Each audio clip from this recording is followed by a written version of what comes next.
नमस्कार दोस्तों, आज मैं आपको ज्येष्ठ महात्म्य के 8वें अध्याय की कथा सुनाने जा रही हूँ। प्रेम से बोले ज्येष्ठ मास की जय हो, विष्णु भगवान की जय हो।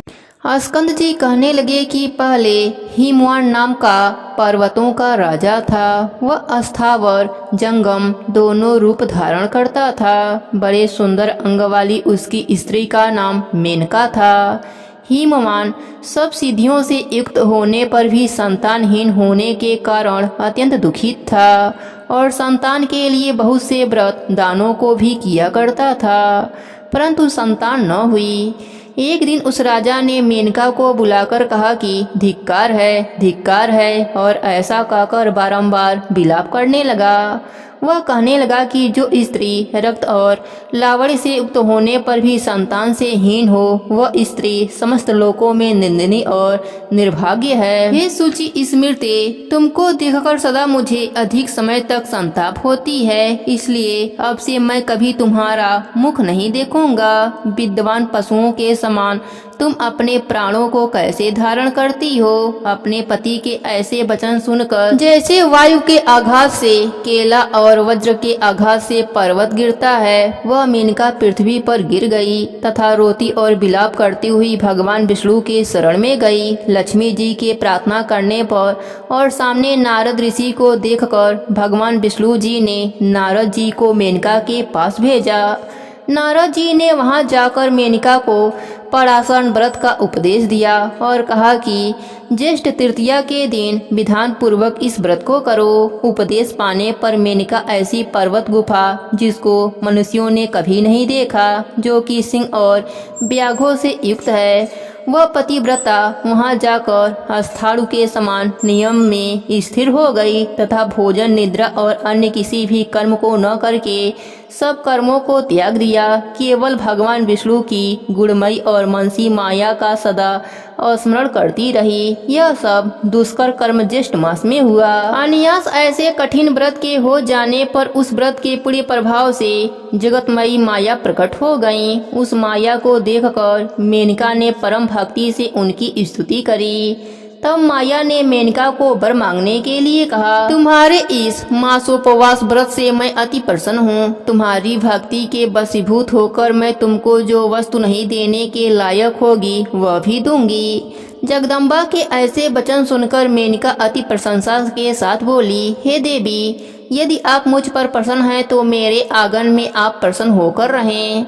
जगदम्बा कहने लगी, मैं कन्या होकर रहूंगी। ऐसा कहकर फिर कहने लगी कि हे मेनका, तुम्हें एक पुत्र भी होगा। मैं तुमसे एक हित की बात कहती हूँ, सो तुम मेरी आज्ञा से करो। तुमको अनायास ही इस ज्येष्ठ मास के मासोपवास व्रत का फल मिल गया। अब तुम अपने घर को जाओ और सदैव इस व्रत को विधि पूर्वक करती रहो। ऐसा कहकर माया अंतर ध्यान हो गई और मेनका भी अपने घर को चली गई। घर जाकर मेनका ने राजा हिमवान से सब समाचार विस्तार पूर्वक कहा और भृंगु ऋषि के उपदिष्ट मार्ग से ऐसे व्रत को मेनका ने भी किया। इस समाचार को सुनकर हिमवान बड़ी प्रशंसा और हर्ष के साथ दोनों हाथों में मेनका को आलिंगन कर अपने गोद में बैठाकर समझाने लगा। उसके पश्चात कुछ काल व्यतीत हो जाने पर मेनका गर्भवती हुई और वशिष्ठ ऋषि ने आकर मेनका का पुंसवन संस्कार कराया। स्कंद जी कहने लगे कि हिमाचल के समान मनुष्य पृथ्वी पर अति दुर्लभ होते हैं, जिसके घर में स्वयं जगदम्बा प्रकट हुई और उमा, गौरी और पार्वती के नाम से विख्यात हुई। इस प्रकार ज्येष्ठ शुक्ल चतुर्थी को शिवा प्रकट हुई। इसलिए सौभाग्य की वृद्धि के लिए स्त्रियों को चतुर्थी के दिन शिवा का व्रत अवश्य करना चाहिए। मिट्टी का शिव बनाकर मंडप के चारों ओर अच्छी तरह शोभित करना चाहिए। गिरजा सन के चारों तरफ धान्य को बिछाकर मध्य भाग में अपनी शक्ति के अनुसार चांदी का झूला बनावें। उमा की सोने की प्रतिमा बनाकर सुंदर झूले में स्थापित करें और श्रद्धा अनुसार भक्ति से विधि पूर्वक उनका पूजन करें तथा सुहागन ब्राह्मणों का पूजन करें और कन्याओं को भोजन करावें तथा अनेक सौभाग्य द्रव्य माला और चंदन से पूजित करें। गाना और बाजा तथा कीर्तन आदि से सारा मास व्यतीत करें। नित्य हविष्यान का भोजन करें और यत्न पूर्वक नित्य कथा सुनें। इसके पश्चात फल संपत्ति के लिए उद्यापन करें और गौरी भी माए इस मंत्र में खीर का हवन करें। समस्त कार्य करते समय दूध देने वाली गौ का दान करें।